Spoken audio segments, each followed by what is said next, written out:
or 2 games. Wow. And we did quite well. They had to invite us again, the Ibudo Academy in Lagos. They invited us again. We went and we got to the finals, and we lost narrowly in the finals. And these are kids that basically just trained within 3-4 months. Okay. So it just shows that Deltans are naturally gifted. Okay, let's go about this Anderson Rugby Growing Seeds Foundation. You know, you have this teaser on radio, and the program is built for Saturday. On that age, I was like, you know, you said it's your second edition. On that, just let the viewer know the category, because I know that it's about 3-4 schools are partaking. Yeah. And you want to let us know them, and of course, the category of involvement of the age categories of the competition. Okay, basically we're just starting with the schools in Ebulu, then the plan is to expand it to other communities. So for now in Ebulu we have like the Lima Primary School, we have the St. Stephen's Primary and Academy, we have the Umomi Primary School, and we have Ebulu Mixed. Okay. You know, they're all actively involved in this program. Then as the program was going on, the Ibudo Academy in Port Harcourt, they said they'd like to also get their kids involved in the program, and it's open to them. But the test match, the highlight of the occasion is to play against the Delta State male and female under-15s that just won the gold medal at the Youth Sports Festival.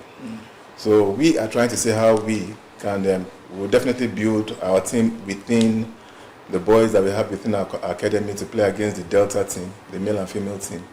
And at the end of the day, we'll select the best players from both sides that will go on tour next year, mid-next year, to Kenya for Youth Rugby Championship. Yeah, that got me thinking. When I heard that selecting the best players to take part in the tournament in Kenya, I was thrilled because the essence is to empower the youth. And we know what sports can do to our youths. You know, mostly when you catch them young at this age.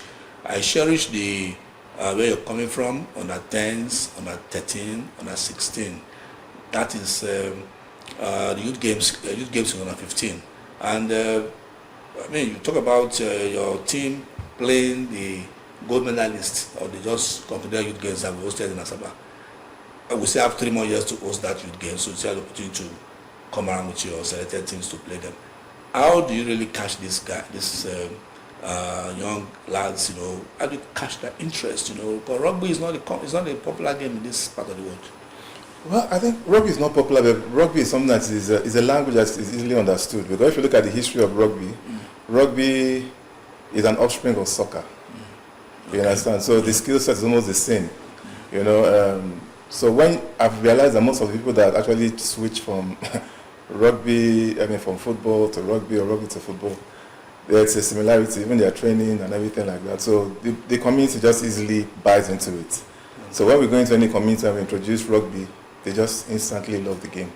Okay, there's something about the organic awareness. You talk about the kind of foods that sportsmen need to eat, you know, and ignorance, they say, is not an excuse in the court of law. This is an opportunity for you to just like tell us what is the other side of the organic matter in the competition. I think where we are right is when we're starting with the grassroots program, with the schools program, we also have to also enlighten kids, the next generation and the ones that are into sports, that it's not just physically keeping yourself fit and healthy, but also what do you put inside your mouth, that also counts.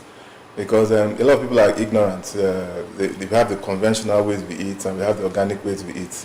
And people just go into the market and you just go and grab whatever, you don't know what you're actually eating. Some of these things are chemically based, and when you eat all these things, you help people having things like Parkinson's disease, cancer.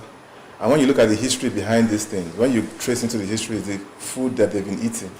So I think at this stage, we have to be very, very careful about what we eat, especially the athletes that we're having, you know, the youth, the children, and also doing this within the communities where you have a lot of farmers, you know, where they farm and they just buy all sorts of chemicals and they apply because they want to just make it quickly.